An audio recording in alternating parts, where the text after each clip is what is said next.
দেখতেই পাচ্ছেন চারিদিকে এত জনসংখ্যা, এখানে লোকের এতটাই ভিড় হয়ে গেছে।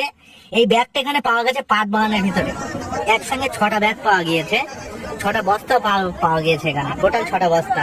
তো লোকের এত মাঠ ভেঙে সব লোক চলে আসছে, দেখতেই পাচ্ছেন সবাই, সব দূর দূরান্ত থেকে আসছে আমাদের বাদরিয়া বলাকে চেয়ারম্যান দীপঙ্কর ভট্টাচার্যের এখানে।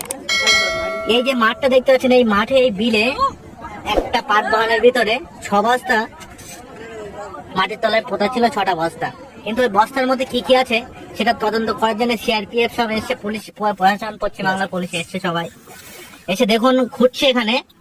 খুঁড়ে দেখে মাটিটা খুঁড়তে খুঁড়তে দেখুন দেখতে পেল মাটির নিচে খুব সুন্দর ভাবে বোঝাই যাচ্ছে ব্যাগ আছে, দেখতে পাচ্ছেন সবাই ভালোভাবে। এই ব্যাগ, এরকম ধরনের ব্যাগ 6টা আছে, বড় বড় ব্যাগ।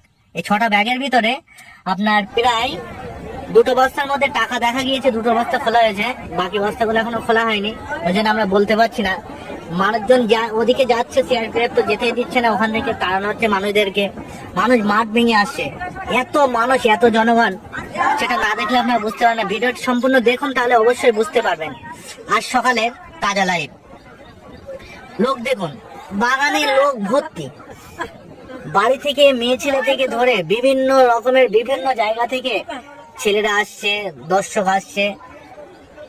আমরা কিছু লোকের কাছে জিজ্ঞাসা করি, এখানে জিজ্ঞাসা করার পর জানতে পারলাম, ওরা বললো 6 বস্তার টাকা এখানে পাওয়া গিয়েছে। অতএব আমিও গিয়েছিলাম ওখানে, আমিও গিয়ে দেখি সেখানে 2 বস্তা খোলা হয়েছিল, 2 বস্তা টাকা দেখতে পেয়েছি, কিন্তু বাকি 4 বস্তা যেটা ছিল সেটা কিছুই এখনো পর্যন্ত দেখা যায়নি। আপনারা অপেক্ষায় থাকুন, ওরা আসবে, পুলিশ ওখানে গিয়েছে, পুলিশ ওখানে চেকিং করছে, কি কি আছে শুনতে পাচ্ছে, আর সোনাও নাকি পাওয়া গিয়েছে। তো আশা করি আমরা দেখতে পাবো খুব শিগগিরই, পুলিশ ওখান থেকে নিয়ে আসবে ব্যাগগুলো, নিয়ে আসলে আমরা আপনাদেরকে তুলে ধরবো। দেখিয়েছি তো ব্যাগগুলো প্রথমে, যখন ওরা আসবে তখন আমরা আপনাদেরকে দেখানোর চেষ্টা করব। দেখতে পাচ্ছেন লোক যেতেই আছে, লোকজন কিন্তু আটকানোই যাচ্ছে না, কোনো মতে লোকজন আটকানো যাচ্ছে।